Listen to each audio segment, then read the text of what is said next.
Okay, first round. Orb, Ghost. This is the move, 100%. You always do this on Reyna. The double suck, dude. Is so strong. Pistol round. You get an overheal, game's over. Oh my god. Tough. Can be, can be. Wait, what happened here? You actually had a timing. Wait, are you making steps? Let me just hear it.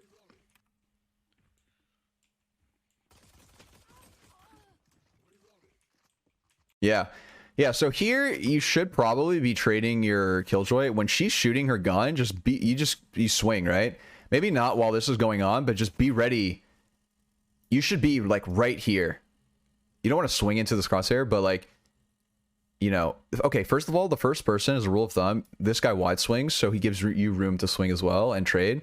But because he's not, he's stuck here. You don't want to walk into this crosshair, but wait for him to finish shooting, and then you trade the skill. I think your timing was just a tad bit off. You kind of watch them die. And then you made like a step.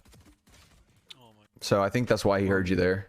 Or he was ready for it. But you did have a timing. I think you might have been able to sneak window maybe. Why do I get hit? I think you got tagged by the... Wait, what did you buy here? You got to make sure that you have enough for next round. Okay, you have 3,900, I guess. All right. Yeah, I guess it's fine. So the idea behind... Okay, when you're saving, play like a rat. When you are saving on attack, play like a rat. Camp smokes. Close corners.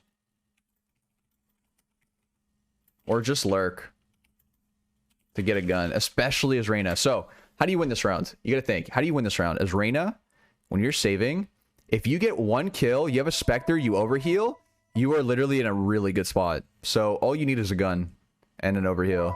The idea is, like, I like the way that you're playing now, but at the start of the round, you don't even want to challenge this. You don't even want to challenge this because just even peeking this gives them a chance to kill you, you know? You have no sort of counterplay for that whatsoever. You don't have a sheriff. You just don't ever peek that. I like this play a lot more. But, okay, so we see that Sky and KJ is on C. There's a good chance that no one else here because Sky was playing Garage first round. So we assume Sky is playing Garage. We see Sky C. We might have a timing, right? This is how you should be thinking when you're looking at the map. You know what I mean? Bomb is down, so you have to get it back. But I would ignore bomb. I would completely ignore bomb. You're not winning this round anyway. You want to get guns out of their hand. That's the goal. Now, however, better players will rotate from B and to pick up Garage, but I don't know if that happens, you know, in gold as much. And we just saw a flash from mid.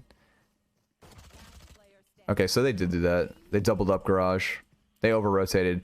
Okay, so these are all information that you can get with this next gun round. What do we have so far? We know Sky likes to play Garage, and we know they like to over-rotate. There was 4 people there. 2 people C, 2 people Garage. So this is how you should be thinking actively in your games, right? Like every time something like this is being played out, you have to be like, you're basically like a sponge and you're soaking up as much information as possible. And you want to use every edge that you possibly can in these games. So I already don't like the way that this round is starting off because you guys are grouping towards C. We know KJ's playing C. You want to avoid the site with the Sentinels, right? If we know KJ's playing C, they over-rotated Sage. Maybe Sage is playing actively rotating A, which means A is a free site. I would have liked to go A. You know what I mean? You got to avoid autopiloting at the start of every round. You want to avoid just... Also, yeah, if they have a scout or marshal as well, you want to avoid these kind of long-range fights because one headshot rounds is done for you, you know? Sky is pushing mid. Now you know, you have a dink, he's 10 HP, you need to get this over here. Alright, big suck. See, they're already over-rotating, you see what I'm saying? Lol scout, boomer CS player? Yeah, I meant marshal, you know what I meant. Thanks for the follow, I appreciate that. Nice round. So nice little 4K. Good stuff, good stuff. Okay, you guys are going towards A. They have guns now. You got your ults. I better see some crazy shit. Nice, heal. This is why, dude, people who challenge like this don't understand how big of a... Okay, posture check, yeah. Alright, pop your ult, pop your ult, pop your ult. Okay, don't pull out your knife too much. This is a reoccurring thing I'm noticing. Don't pull out your knife as much. I know you have the flip, but like I do too, man, but I never do that. Especially with an angle where you can get timing, right? This is a very hot spot. I only use it when I'm trying to clutch the ult. Okay, so I'll make this a thing, you know.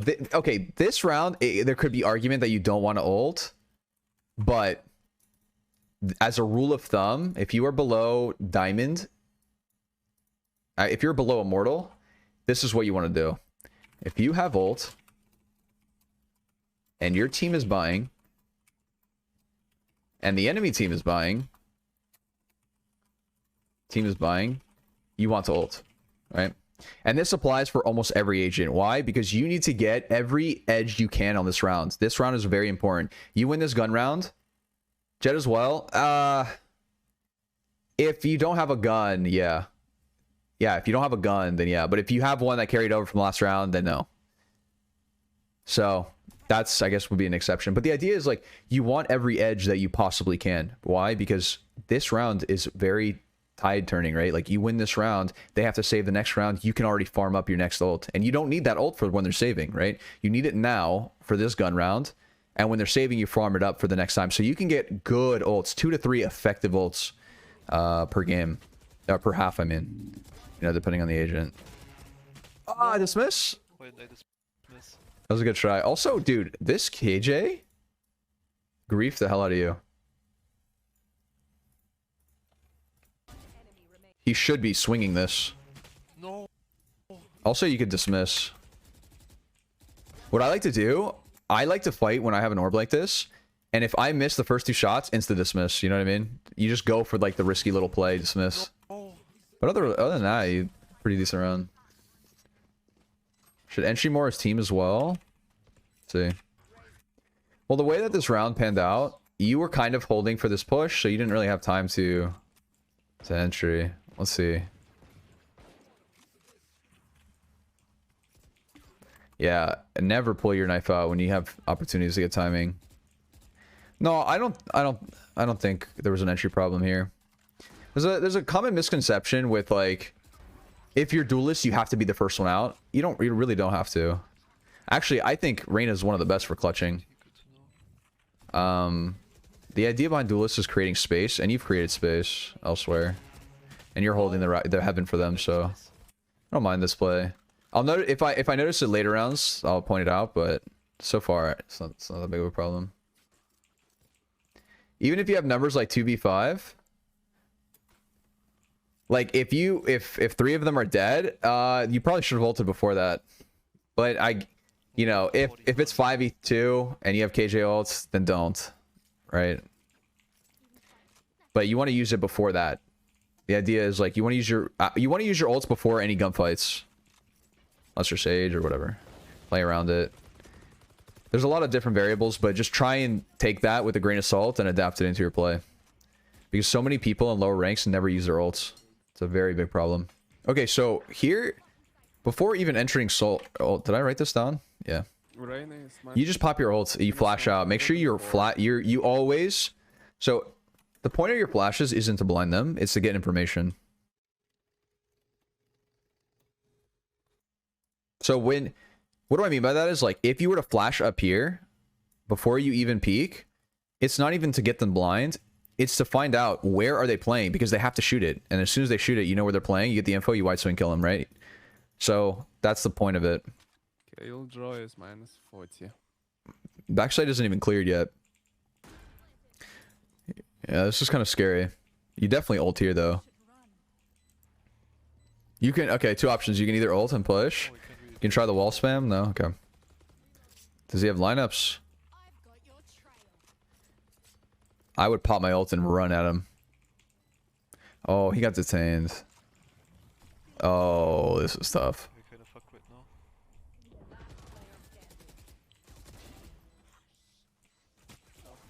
Nice. Good dismiss. Nice round. Overheal. Nice round. Hey, you play this well. You play this situation really well. But again, I would have ulted, right? But that was clean. That was a nice play, dude. Good besides the crouching. What? When did you crouch? I think that was a little bit of an overcommit.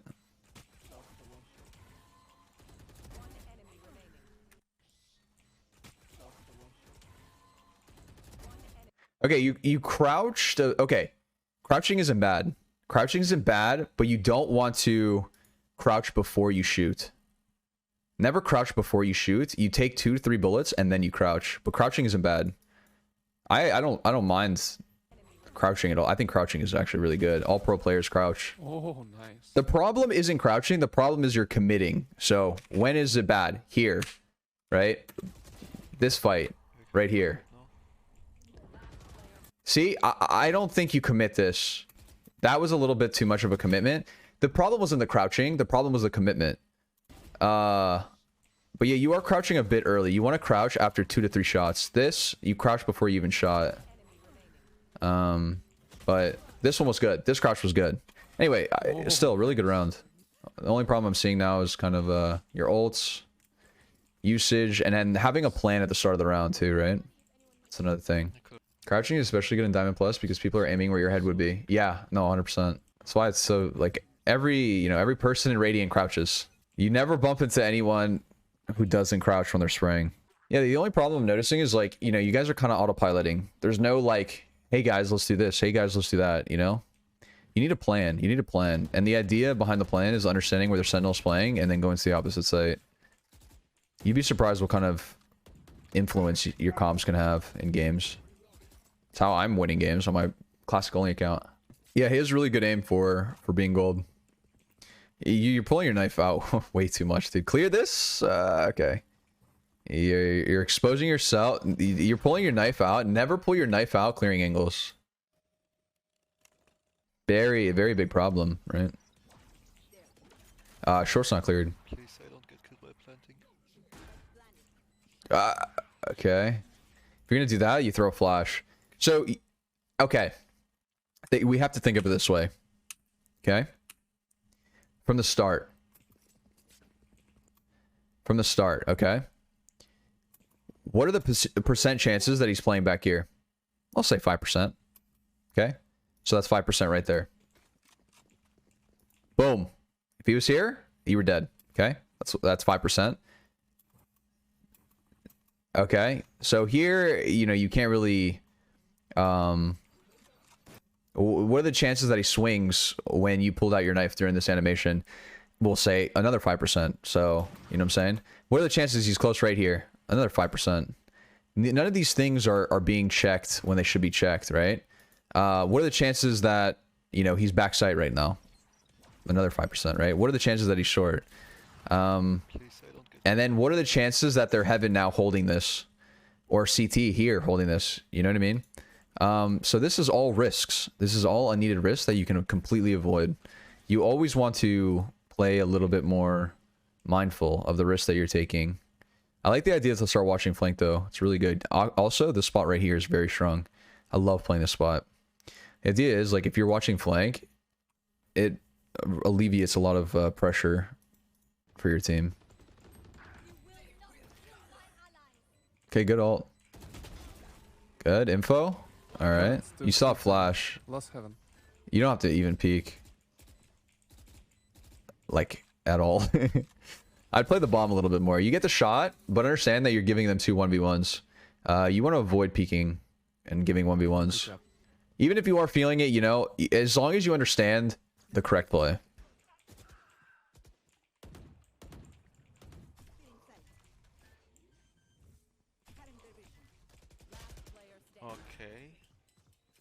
Okay.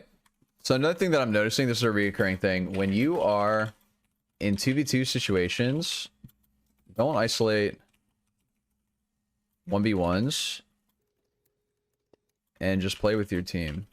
Same thing applies with bomb post-plant situations. When your jet was planting here, it's just better to make sure you're protecting the jet instead of trying to fight that 1v1. Or, you know what I mean? Just playing the post-plant there, and then you guys fall off and you play a bomb. Because now you leave your jet in an unwinnable situation almost. Because they know where the last one is, because she was the one planting, and she's low, right? And it's very, very hard to win that. It's up to you to win that round by staying alive and getting yourself in a good spot. I have really bad game sense in that situation where he was walking up mid to B. I would have been paranoid someone was flanking through window. Oh, well, we know where the last two are. That's the thing. You always need to be aware of the information given on the screen. So, and also, because we know where the agents have been playing for the last 3 rounds, we can assume as well, too. So, if KJ's up, we know she's playing C, so we can assume she's playing C. We did see her back C, but let's say we didn't. We can assume 2 things. One, she pushed all the way through here. The timing wouldn't have added up, so she's not going to be window by now. She could be flanking here, but again, timing doesn't add up. So the other thing is, like, maybe she can come out garage, or she could be B-link, and we see the rays here, so we know both of them are this area. This is the kind of stuff that needs to be going through your head when you're playing. Who's up? Who are the last 2? Where do they play? And then you can make assumptions based off of that. Now, it shouldn't be like, you know... Okay. Yeah, so that peak wasn't the best. Even if you get that kill, I wouldn't recommend doing that again. It's just chance. You're flipping coins at that point. Jet saw KJ C-Link. You know, I know, yeah. I know that you saw him C-Link, but I'm saying if you didn't. Oh no, I'm so bad. No, So they pushed all the way through C. Nobody's really watching that Cypher. Doesn't have it tripped? Okay, that's weird. Yeah, you never really do that. As a Cypher player, you should always trip at the start of every round. how does she has ult already again? What the fuck?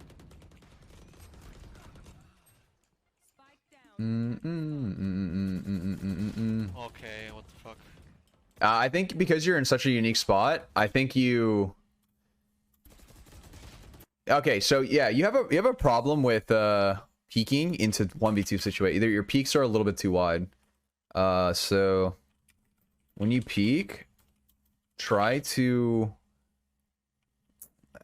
peek slower and isolate 1v1s. Pop your ults, go ham.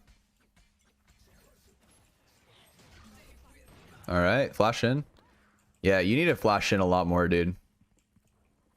You're not going to use your flashes for anything else. You just need to flash in stuff more. Or go C lane, go C.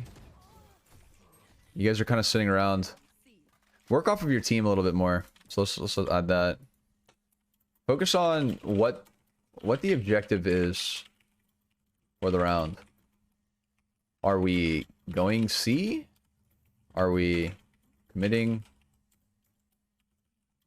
A?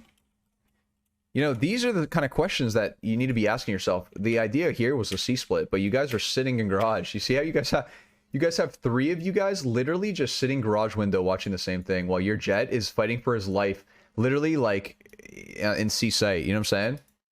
You need to be able to go in and trade her. Yeah, this is kind of grief, I think, at this point. All right, pistol round. You know, you're getting a lot of kills, but are you playing to win? This is always like what you have to be thinking about. This is how you can get your kills by okay, surely they're going A, or they run back. But either way, you're in a really good spot here. If they all run back, they're gonna look right at you. Yeah, you want to kill this guy. Okay. Why?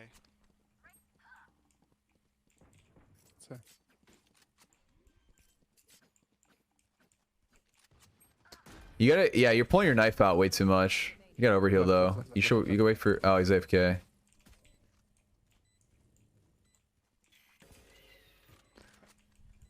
Okay, you have a really big advantage here though. Might have another flash, probably not if you flashed in a slate. Shub. Nice. Always, when you do, this is like Reyna specific, when you do pop your overheals, don't pop and wide swing with it. So pop it and hide with it. You see the angle that you're exposing yourself to? So you pop and run to the left until the animation is over, and then you wide peek again. Does that make sense? So you kill, pop, run to the left, and then you peek again. You don't kill, suck while swinging with the animation, and then that avoids you getting stuck in this animation. Because you would have killed him. You would have killed him like 9 times over. Shoot. Oh, full heal? Dude, I would have full healed. I would have full healed the shit out of that. Okay, 2v3. 1v3. Pops your ult with the sheriff? Okay. I mean, that's fine. Oh my god. Dismiss and jump down? Oh. I think you jump down with it. No cap. Because now it's going to be tough. Is that both? Yeah. Oh, Bro. Definitely don't re-peek. I shouldn't have repeaked. Yeah, if you peek there for the info, you definitely don't re-peek. I don't even like the peek in general, but if you do that, you just go for the info, right? But you noticed it too, right? I heard you say it. You're like, I shouldn't have re-peeked. So you noticed it too. Okay, you've been buying a lot. Hey, this is something I don't see a lot in lower elos. People don't force buy as much as they should. Like light armor vandal, especially on Reyna, right? Oh, you got stumped. I wouldn't do this again, you know? You can walk up with this. The thing is, so, you know, you can form timings based off of this, the lack of info, right? So you know that they're not here. They all got pinged A. Okay, full heal. Full heal. A side four people. A side. I would have full healed the shit out of that, dude. And I would not repeat this. I knew it. You can jump. You jump and suck. Oh, that's tough. I think if you jump and suck and you spam your jump key, you actually get it. Could be short. Pretty sure he's short. Definitely do not put your knife out here. Did you have info? Oh, you did. Or did you?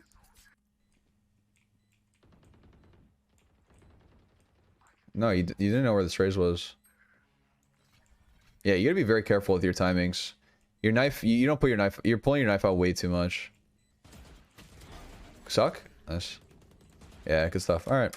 I like the peek if someone pushes up. I one tap them most of the time. The peek is fine, but the idea is you don't want to play the same spot over and over again. So avoid playing the same angle or play. Avoid playing the same angle or doing the same play over and over again. Yeah. Because, you know, subconsciously they get used to it. And even though you won the first time, you don't want to do it again. You want to change it up. Maybe you push down mid one round, right? I do it all the time as Reyna. I love pushing that mid. Just realized it's the 4v5. Yeah, he has an AFK. It's tough running and gunning you. You were low though. What the fuck? How are you low? What happened that you got you low? 68. Okay. Oh, the spam. Yeah, you don't do this. Yeah, it's tough that, you know, it's AFK. People are griefing. These games kind of happen, but the idea is always just focusing on your own improvement, you know? I know it sucks. You should have won this game. You really should have, but games like these do happen. What the fuck am I playing? Ah, okay. Dude, this is why I hate the Phantom. Hey, this is why I hate the Phantom, dude. Phantom with your ult is so shit. What the fuck am I playing? Like, you have to burst with it when you pop your ult. Yeah, that's tough. That's the tough one. So these are the main things that I noticed. Let me show you a little bit in a custom game what I meant about the peeking thing. Yeah. Let's go back to the example that you had. Even though you were hearing a person run up, you don't know where all of them are. You always want to peek like this. Like, you peek, you know, like this, and then like this. You see how I'm just like isolating. You got to think of it like this. This example always gets brought up, but you want to think of it like a pie. This is a giant pie from here to here. This is a big pie. You want to cut it up. You want to cut it up, you know? Take one slice at a time. They could be up here too, you know, but you get the idea. Like, and this is how you peek. This is how you quick peek, right? I'm not holding any shift here. I'm not making any noise, right? This is, if we hear this step, but now I'm not holding shift. You're allowed to take like 2 steps without doing that. You were doing it a little bit in your games, but you want to almost always do this. I do this all the time, every time, you know, like I peek everything like this because it catches people off guard and they can't, you know, be ready for this kind of stuff. Knife animation, you were caught in your knife animation so much, right? You're running around the map like this, running up to B like this, right? Running clearing stuff with your knife, you never want to do. The only time I ever pull out my knife is if I have information or I know for sure I have a timing. Those are the only times I ever do it.